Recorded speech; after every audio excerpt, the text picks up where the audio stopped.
एक बार की बात है, जादूपुर नाम के एक गांव में करतब दिखाती एक औरत एक रेड्डी के लिए गांव में आती है।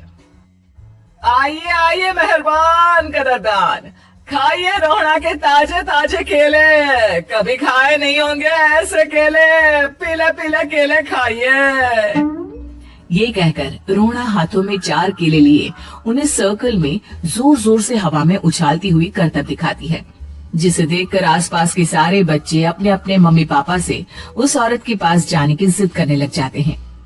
पापा, ऐसा तो सर्कस में बॉल से होता है ना, ये आंटी तो केले से कर रही है, चलिए ना पापा देखते हैं।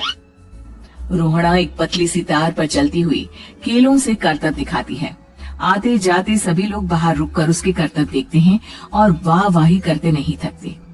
जैसे ही एक आदमी पास आकर उसे पैसे देने लग जाता है, तब वो कहती है, अरे नहीं नहीं साहब, मैं करतब तो बच्चों के मन को बहलाने के लिए करती हूँ, धंधा तो मेरा केले का है। पीछे देखो मेरी रेड्डी, जो भी मेरे केले खाएगा मेरी तरह चुस्त दुरुस्त और तंदुरुस्त हो जाएगा। पता चलता है क्या कि मेरी उम्र 55 की है। अरे पर ऐसे ठंड के मौसम में कोई केला क्यों खाएगा? ये ऐसे वैसे केले नहीं है साहब, ये शरीर में गर्मी देते हैं, ठंड को दूर भगाए जो भी रोहिणा के केले खाए। पापा, अगर मुझे केले नहीं मिले तो मैं घर नहीं जाऊंगी।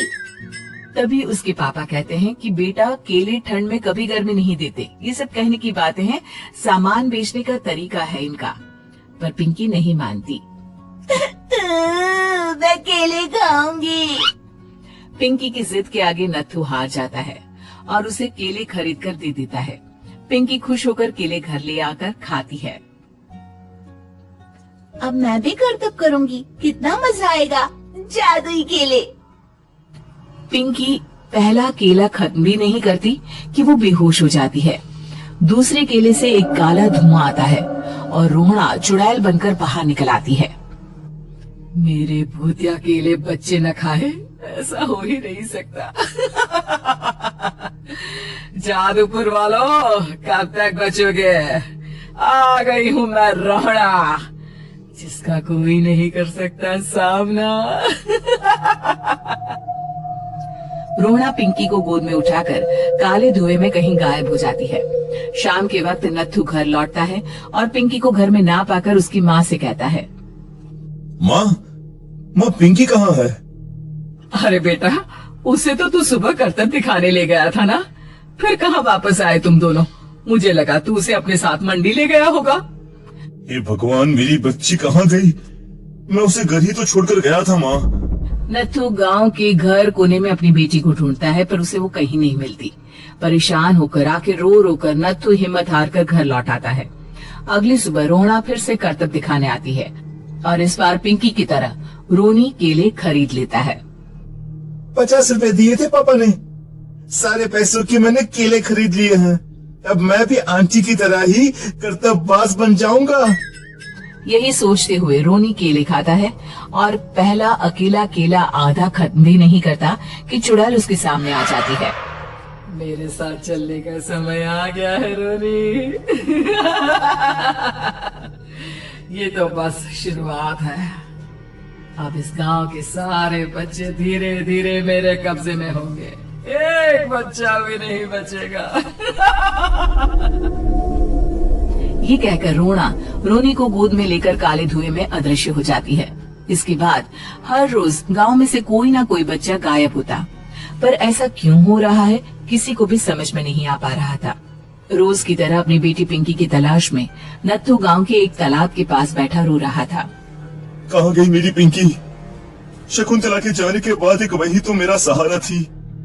अरे उसकी आत्मा कोस रही होगी मुझे कि मैं अपनी बच्ची को संभाल भी नहीं पाया। नत्थू ये कहता हुआ रो ही रहा था कि तभी तालाब में से उसे शकुंतला की आवाज सुनाई देती है। कहाँ थी तुम शकुंतला? हमारी बच्ची और सारे गायब हुए बच्चे रोहड़ा के कब्जे में हैं। वो बच्चों को जो केले देती है उससे बच्चे बेहोश हो जाते हैं और उसके कब्जे में आ जाते हैं और वो उन्हें ले जाकर काली दुनिया में ले जाती है। पर वो ऐसा क्यों कर रही है? ये मैं नहीं जानती, पर उस दुनिया का रास्ता मैं आपको बता सकती हूँ।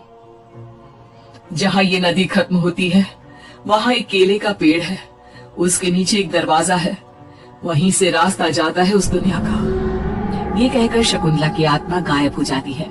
गांव के सभी लोग झुंड बनाकर उसी रास्ते से काली दुनिया में चले जाते हैं और वहाँ देखते हैं कि सारे बच्चे वहाँ काम कर रहे थे। पापा मुझे ले चलो यहाँ से। पापा पापा। सभी बच्चे अपने मम्मी पापा से लिपट जाते हैं। तो तुम लोग यहाँ तक आ गए? क्यों हमारे बच्चों को पकड़ लिया तूने? तुझे शिकारी बनाना है तो ले, हम सब आ गए हैं, हमें खा ले। नहीं, मुझे बच्चे चाहिए, मेरे बच्चे के बदले तुम लोगों के बच्चे। क्या मतलब? मैं इसी गांव में रहने वाली एक औरत थी।